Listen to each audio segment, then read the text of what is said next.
Howdy, howdy, howdy, and welcome to the SnortCast. My name is Diana Nguyen, and I am your host, talking about all snorting things and keeping it snorting real.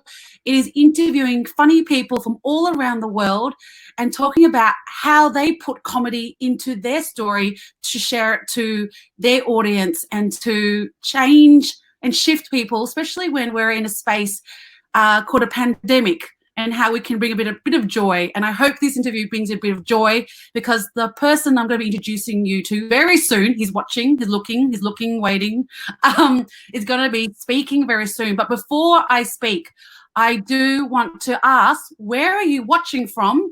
And if you can just tell us, so that Kevin, who I'm interviewing, will know what and who is watching this show. And before I begin, I would like to acknowledge the traditional custodians of this land, the Kulin Nations, and pay my respects to the elders past, present, and emerging. I am an Australian. I live on this land, and I am grateful for the stories that have been told for millions of years, and that we continue to tell stories of our home to share to the world.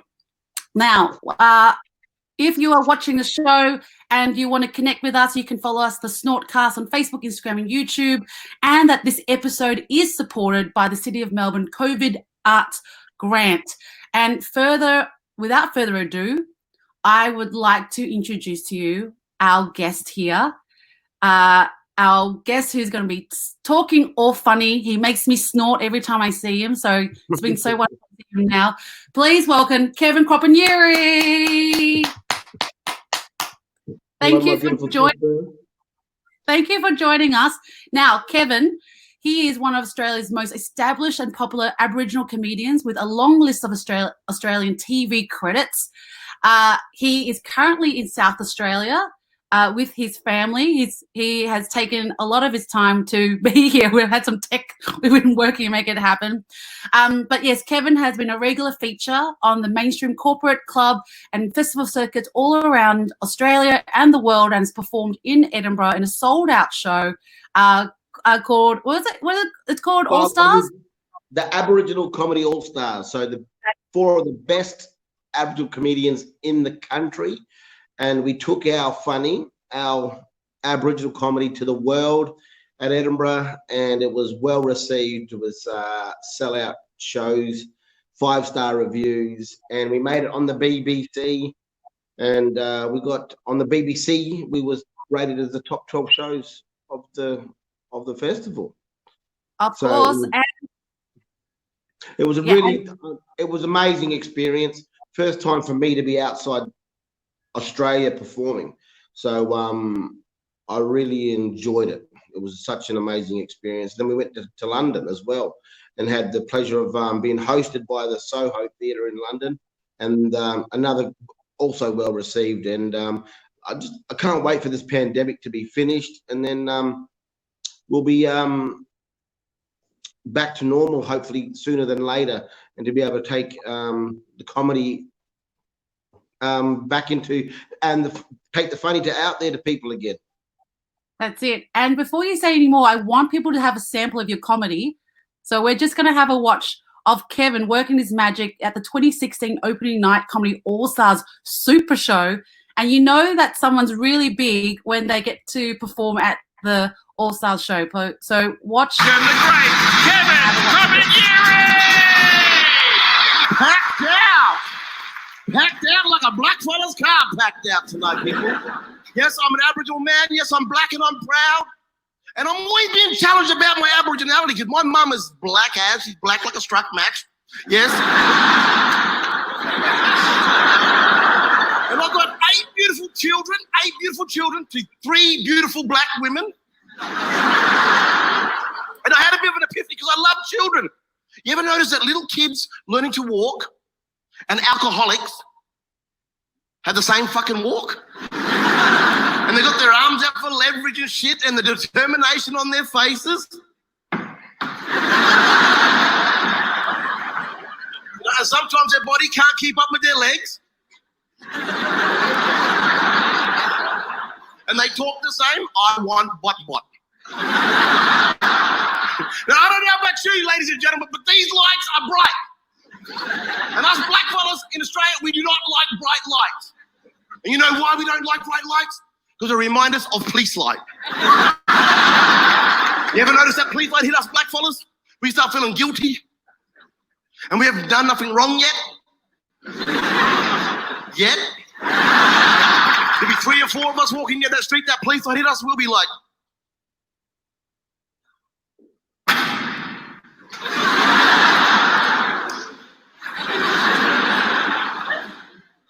wasn't me. It's my cousin. Then we got the real innocent face. We try to convince them of our innocence without moving our lips. Look, I'm telling you the truth there, my cousin. Look, telling you the truth. Look, not even moving there, cousin. Look. And we start making up bodgy names because half of us have warrants. What's your name? Jim. Bing. What's your name? Jack Daniel. Okay, so that's a bit of your work, Kevin. Yeah, I know. I guess for me, it's like, you know, even though I was only about 4 years ago, I find it hard to watch sometimes. You know, I think playing on those stereotypes that people have placed on Aboriginal people, and you kind of like, you know, I know that with my Aboriginal crowd throughout Aboriginal Australia, they find it very funny because there's a lot of that stuff. We connect to what it's like to be picked on with police, and so a lot of that comedy drops really well with Indigenous crowds, where non-Indigenous crowds, they I found that it makes them feel uneasy.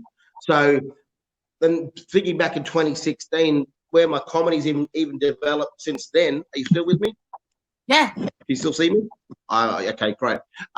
Even since then, my comedy's developed. You know, I just feel like it's better now than what it was 4 years ago. And I guess as a growth as a comedian, you look back at some of the old stuff, you think, oh, you know, it could have been better. You know.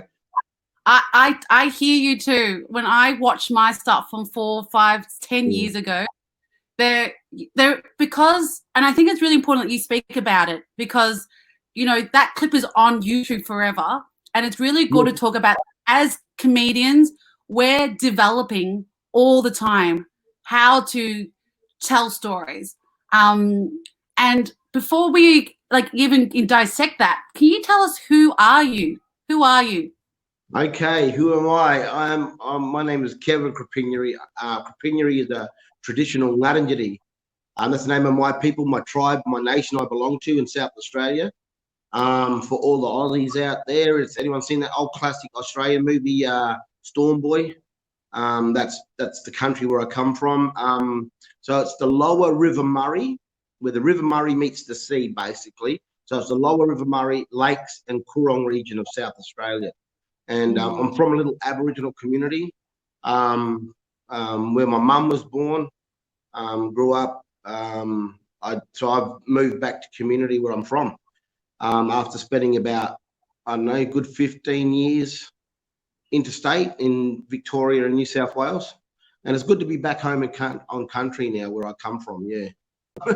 I'm a father of 8 beautiful children. Yes, that's true. Yeah, very fertile people, very fertile. Yes, yeah. So 8 beautiful children, and you know, they're probably my biggest achievements in life. But I've been doing comedy for 12 years now, and it just took off like a rocket. And you know, I've got a big Indigenous following throughout Australia, and I broke into the mainstream comedy scene. I say, a good 8 years ago. Yeah. And I remember, do you remember when we first met? It was we met. Me, you and Dilrut done a gig at Fitzroy in Melbourne. Yes. Fitzroy, Melbourne. Yeah. And you know, it was interesting before we talked about stereotypes and caricature, because that character that I play, she is. Yeah, I love her too. I love her that she shares stories, and it's the way that I have told stories. Can I ask, what has been your first memory of comedy when you first started? What was your memory? Well, my family, my brothers and my sisters and my cousins, and I come from a very big family. They'd tell you I've been doing comedy since all my life. So I had a lot of family and friends always saying to me, "You should get into comedy. You should get into comedy." I just had the knack of making people laugh, even as a kid. And I think I was around about 14, you know, and I had I always just had the way of capturing the crowd or filling up the room as soon as I walked in. And I noticed, I felt that as a kid. And I just remember one time I had a crowd of my cousins just laughing. It would have been about 15 of us. And I just had them laughing. I was thinking, and that was around I was about 14 or 15. And so then, but that's probably the first type of memory of, and then I went into the Deadly Funny competition, which is run by the Melbourne International Comedy Festival, to find Australia's funniest Aboriginal. And they won heaps in every state and territory in Australia.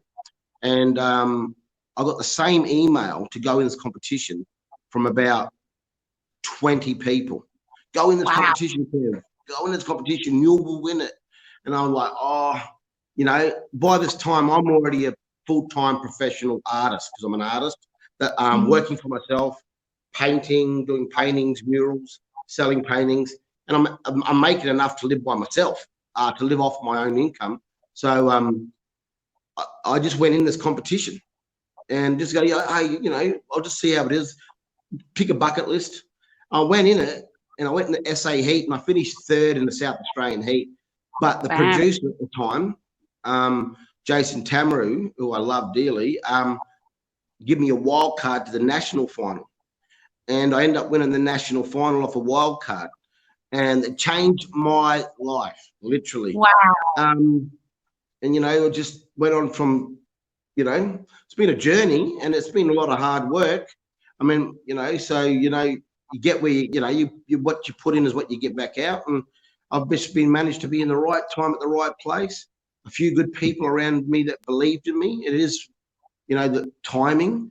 And my good mate, Gavin Jones, who's now passed on, so rest in peace, my brother, give me a stage through to Indigenous Australia through his communications company. And I ended up doing the Deadly Awards. So Deadly for us Aboriginals means awesome, we could call excellent. So basically our Indigenous Oscars at the Sydney Opera House, he'd give me a platform there. And it just went from one thing to another to getting all these big gigs, and then my name throughout Aboriginal Australia. It just went just like that. And so I love my people, you know, warts and all. You know, I love my people. I'm very passionate about Aboriginal advancement. And so if it wasn't for my people, they kept me working all the time. And then I broke into the mainstream comedy scene. The Melbourne International Comedy Festival have been such awesome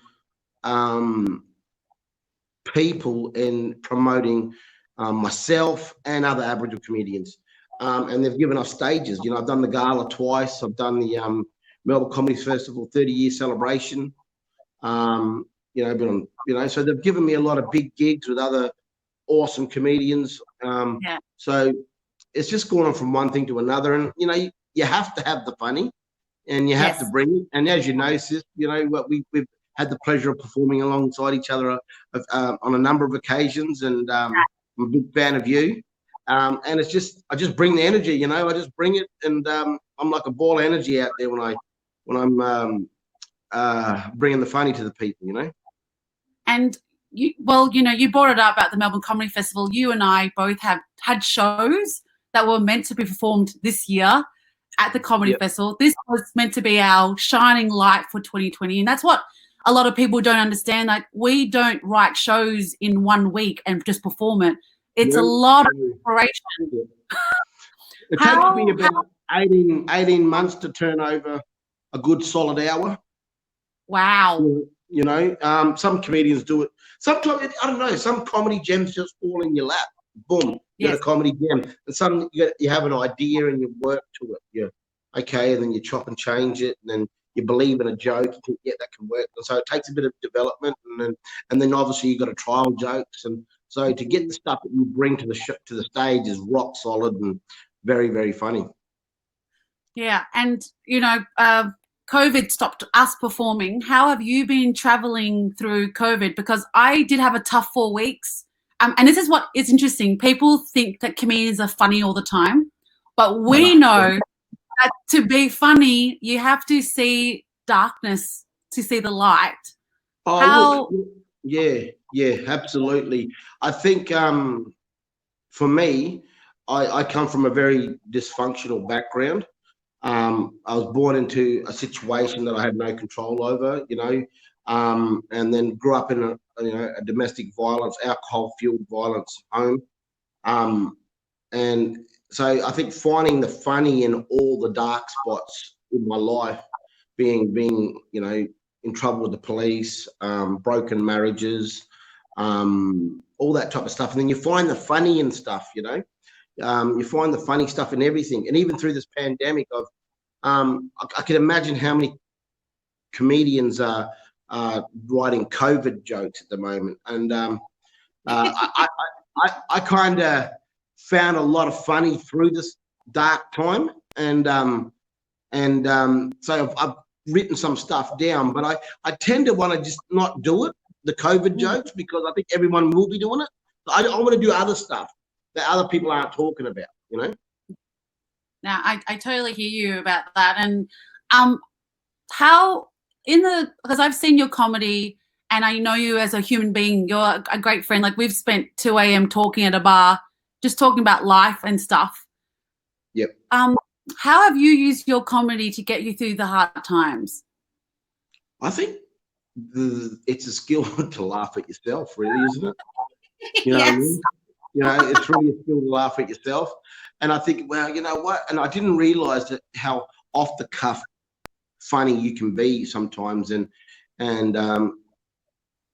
it's actually what we do as people when we, and Sean Chulbar is a good mate, good brother of mine, another average comedian, is all us comedians, no matter what race you come from, we're healers. When we bring laughter to people, we're bringing healing to people. And so I remember my cousin come down home the other day, and SA, we're in a very good, thank God, a lot of the restrictions have lifted in South Australia. We've got no COVID issues here, knock on wood. And so he just came down home the other night, and, just to be able to off the cuff be funny. And I literally had him in stitches, crying with laughter. And he goes, man, I've had a hard week, cuz I needed that good laugh tonight. And we always feel good after a good laugh, don't we, sis? Yeah. So I think that's what we do. I love making people laugh. It's my gift. It's what your gift is. So yeah. And this is what I've realized during COVID, because I don't like meditating. I'm knowing that I need it to be part of my life. But I realize that when we do comedy, we are actually allowing our audience to laugh. And that's, for me, laughing is breathing. Like the ha is an active way of meditation for me, I feel like. And I feel and that's why I've loved your work so much, because your work hasn't been just about comedy, but it has been about heart. And it's been a massive traction for me to work alongside with you, but also have you as my friend. Yeah, back at you. You inspire me. Back at you. I think birds of a feather flock together. We've had that yarn. I think for me, because I was, and I talk my story. Like, I go into youth detention centres, I go into jails, and I share my story. And I do men's groups, and I talk about, the abuse that I went through as a kid, growing up, not knowing my biological father, and then dealing with the issues of a very cruel stepfather, who I love and have forgiven, by the way, which was the start of my journey of healing. And I think we're all, whether it be positive or negative, we're all products of our environment. So when I found my healing through forgiveness, and I forgave from a jail cell in Dubbo in New South Wales nearly 17 years ago, it changed me. And then I was able to become the person that I was meant to be. And I honestly believe that unforgiveness and bitterness blocks your blessings in life. It doesn't mean you have to have people back into your life, because I believe in positive boundaries, but that healing I received, and I'm now able to be that conduit of bringing laughter to people now. And I just feel like, this is what I'm put on earth to do, is make people laugh. Yes. And in this pandemic, we also found that there was another movement happening, a human movement for, I felt like it was time for justice, which is a Black Lives Matter and our Australian Black Lives Matter. How have you been processing that? Because it's been hard for me, because knowing your story, you as my friend, knowing other Aboriginal friends as well, I know you've worked in prison, you've worked to build your community. How are you in that, and what are you doing? Well, there's systems in place that are oppressing Black lives, and it's systemic racism, it's in your face racism, it's overt, it's covert. For me, I've been subject to police brutality myself, and I have an uncle, my mum's first cousin, that was killed, murdered in jail. My uncle Peter Campbell, and then my other uncle Alan Campbell, he led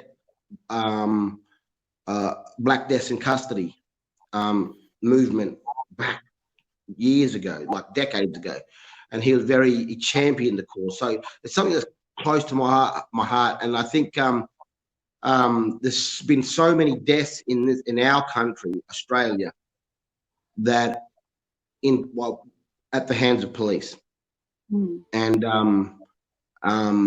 no one's been charged. And that's only from around about the last 40 years. That's not including prior to that. I think there's been over 400 and something, 21 approximately deaths in the last 40 years. And if you go even further past that, there's more.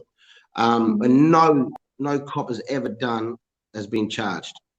And so I think there's people out there that are from my people that's their calling, that's what they do, that's their passion, and all I can do as an artist, as an Aboriginal man, is support those people and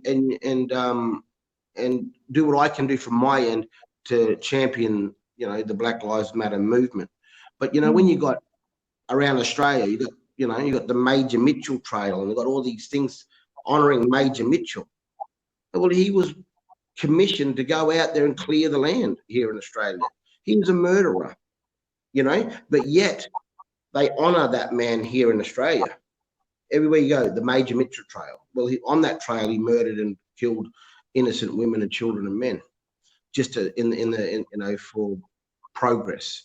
So, and Australia, if we want to move forward, we need to start with the truth. Start with the truth. You've got a lot of people that are, I don't have to say sorry, or I don't have to do this. It wasn't me, so I don't have to feel guilty. No, look what happened down in Port Arthur massacre. I'm sorry that actually happened, and I would never want that to ever happen again. So a lot of Australians, and there's a lot of champion Australians out there that are championing the cause as well, about unity as well. But a lot of people lack empathy. I live in an Aboriginal community. This community that I live on was an Aboriginal mission, right? Where my mum wasn't even allowed to leave the mission. It was apartheid. My mum grew up in apartheid. And so if you were caught off the mission, without your papers and without permission, you were locked up, 3 months jail. Well, my grandmother done 4 lots of 3 months jail, because she said to people that I'm allowed to travel in my own country. So these are the systems that were set in place hundreds of years ago since colonisation, and they're still in place today. Whether it be under the table or in your face, and even with my life experience, I was a 14-year-old boy that I got beat up by an 18 and a 24-year-old white Aussies who got me mistaken for another kid. and they beat me up, broke my arm, and put me in hospital. You know, and I didn't even know what was going on. So I had those seeds dropped into my life. And it was only through that healing process that I went through, and understanding and forgiveness, that helped me become the man that I am today. So I always talk about forgiveness. You know, you don't have to have those people that hurt you, but when you forgive people, it separates you from and allows the healing to come into your life, and true forgiveness sets you free from the bad stuff that happened to you, and the power that it had over you through hatred, unforgiveness. So I'll probably ramble on a bit too much, but I'm pretty passionate about it. But so sorry about that. Don't apologize. Well, you know, people are commenting and they're saying, love that you bring the healing. And Glenn Marvin said, 2 legends, great to see you together, and so true about having the dark moments.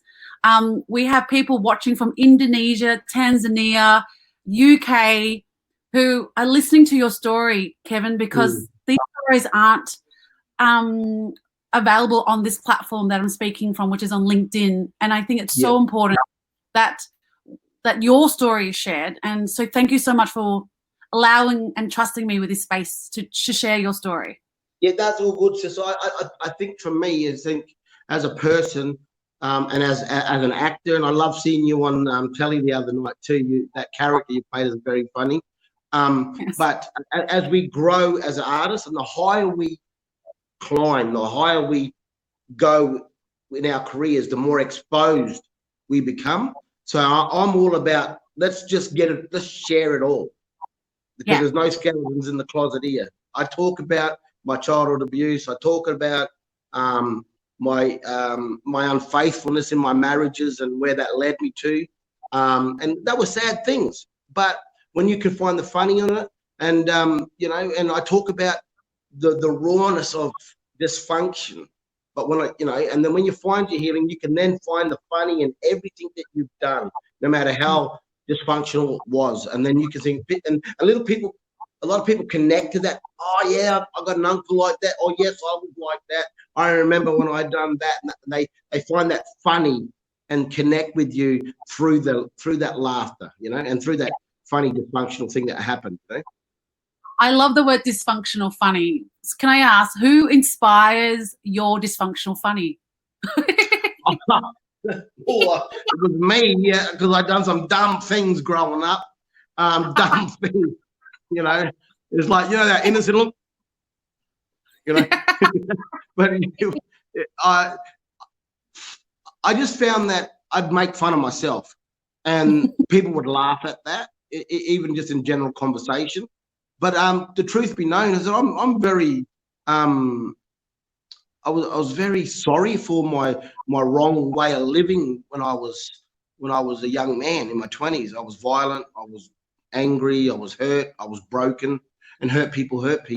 So, but when you can look at that and heal from it, and then share that with the rest of the world and your audience and people, and then hey, look, I say, yes, it was like this, but this is where I am today. So I'm not telling you how to live your life, but I'm only sharing what worked for me. Now, if someone told me 17 years ago, when I was sitting in a jail cell in Dubbo, New South Wales, hey, at the lowest, just been through a divorce, and I was at the lowest point of my life, and I was come down to rock bottom, and rock bottom is the best place to build from. And so if someone told me 17 years ago, hey, mate, hang in there. You're going to be traveling the world. You'll be on a 6-figure income. You're going to be bringing laughter to the masses. You're going to be okay. You're going to heal. So sometimes you just got to believe in yourself. And now how I look back where I come from, I have the resilience and the hope and the desire and the passion to say where I'm going to be in the next 10 years, where I'm going to go, you know. So just to head down, bum up, never give up. And I've come close to giving up so many times, but then I had those special people come into my life at certain times that help you overcome those little hurdles, you know. And then when you become older and wiser and more resilient, and I'm just excited about life, even through this dark time, And mind you, I got depressed. I got down because of the uncertainty of this time and that. But even through this dark time, I still feel like there's hope and there's light around, you know, there's still light at the end of the tunnel and things are going to be okay. You just got to dig deep and get through it. That's it. And you know what? You said something really interesting was that when you hit rock bottom in that prison in Dubbo, in that jail in Dubbo, yep, right? That's when you hit truth, isn't it? Rock bottom is when there is no other option but to see the truth about yourself. And, you know, we're moving forward now. Here you are. You're rocking the world with your comedy. You bring great joy and you also paint as well. Like comedy, your art, your own artistry. Like how long have you been painting for? Since early 2000s. Okay. Wow. Yeah. And you know, and I owe a lot to my beautiful lady Joyce Fazaldine. She got me into painting and changed my life. And it's my Zen time, you know. I love creating. See, comedy, we have the experience. Yeah, we smashed that crowd tonight. We flipped that upside down. But then when I create massive, and I do massive pieces of work, by the way. My last mural was 48 meters in length. And I could come back and visit my creation, you know. And I believe that we create from our spirit, you know. So whether it be here or painting or the way we think, you know, our creative comes from our spirit. So being able to have that spirit healed and be able to become the person that you're meant to be, you know. Yeah, it's so beautiful. And can I ask, you talked about cracking that audience, because a lot of people here on LinkedIn are freaking scared about standing up and doing the job that you do, which is standing up and cracking jokes. Well, you know what? When I do these works, I'm excited about that question. Sorry, Di, because no, that's all right. It's fear. It's fear-based. And fear and shame will stop you from reaching your full potential. So whether, I'm not good enough to apply for that job, that's fear. You know what I mean? I don't think I'll get out and do that. You know, so fear and shame will stop you from reaching your full potential in life, no matter what it is. And so you can either make fear-based decisions in life, or you can be a risk taker and be a go-getter and be brave and bold and say, no, I can do this, you know. And I always say to my children and my good friends and mates, say yes and then find a way to do it, you know. And so, and I just know you've got to deal with that internal stuff that will stop you from getting up on stage and talking. And I mean, because, you know, we do some big gigs sometimes, and you're like, you always get some butterflies. You're like, you're tired as, man, and you're like, I'm gonna go out here and do this, and then you get out there, and then you boom, you go off, and you smash that big crowd up, and you come and go, wow, I've done it, and then it gives you confidence for the next time and the next time. As you know, as comedians, we're only as good as our last gig, and there's sometimes you do gigs and you bomb out, and you go, okay, that's a humbling job being a comedian at times, you know, but you get back up, dust yourself off, and hit it again.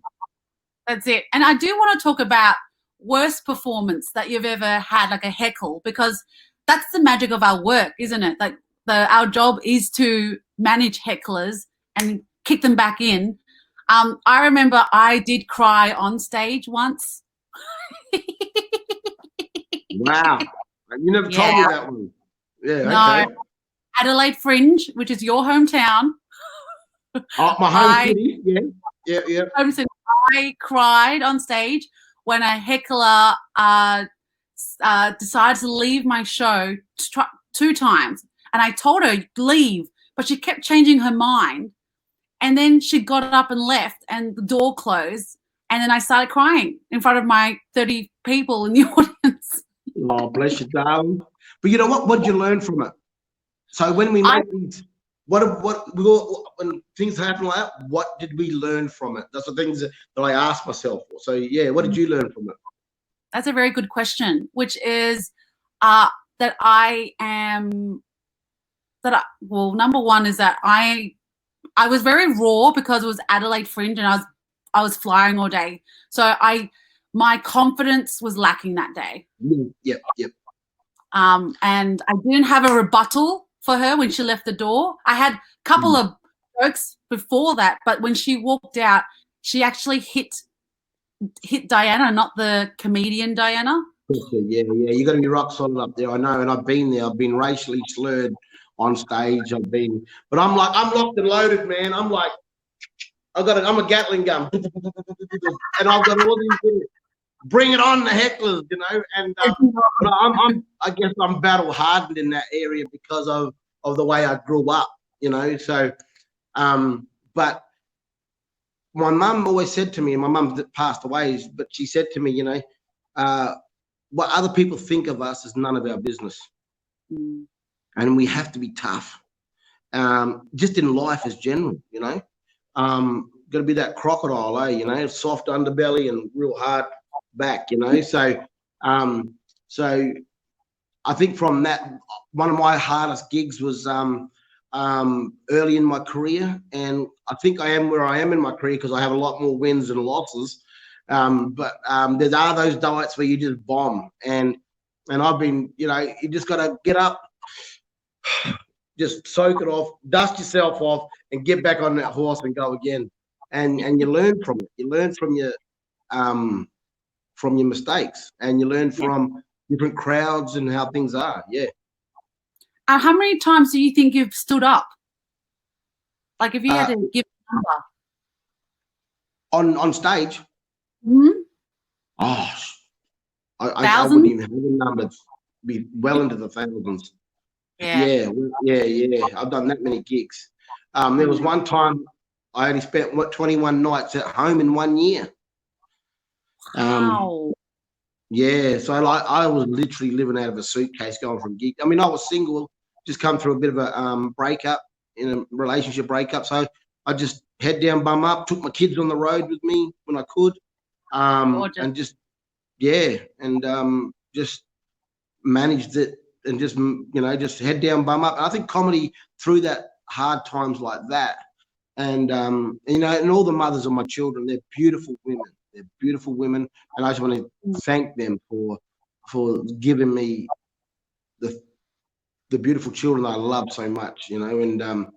And my children have got something that I never had, and that's a father that's loved them and is interested in their life. So as dysfunctional as I was, my kids were always at the top of, always had to be in contact.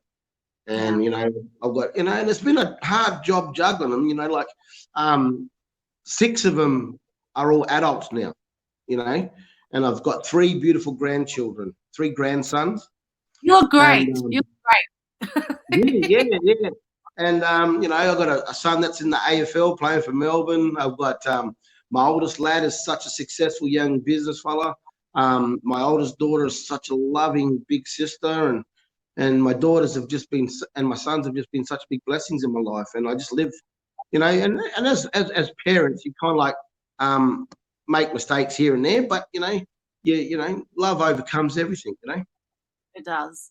And now my beautiful sister, I got 5% on my phone. We'll wrap up soon. We've got a question from our audience who's asked a question. How do you memorize an hour set, and what technique do you use? This is from Ahmed. Brother Ahmed, it's just repetitive. You know those songs that you know back to front?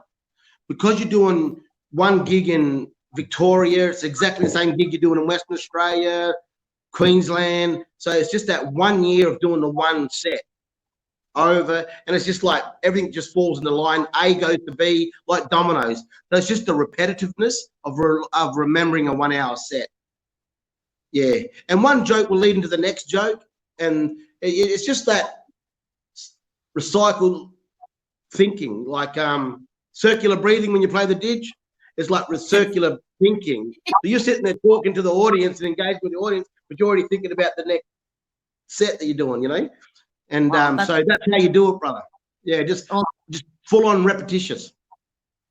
And one more question, which is, what would be your tip on how people can share their story?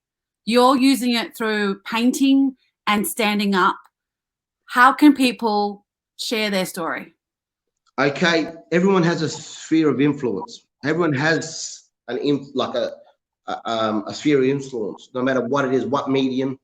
And yeah, it's just sharing from the heart, because only you have your story. Your story is unique. So just sharing what you've got to say and be brutally honest with yourself. If you mucked up, be honest. Hey, I've been locked up in 3 states. Hey, I've had 2 broken marriages, but I still have the love and respect of the mothers of my children. And so, because it's just about being brutally honest with yourself, and if you've got to apologize, make the apology. I'm going to run out. I only got 1% people. Thank you for joining us, Kevin. Thank you, Diana. I love you. I love you, Pop. Beautiful. And if you want to follow us, we've got more interviews coming up very soon. Everyone give a round of applause to Kevin, and we'll see you next time. Bye. Thank you, my beautiful sister. Love you.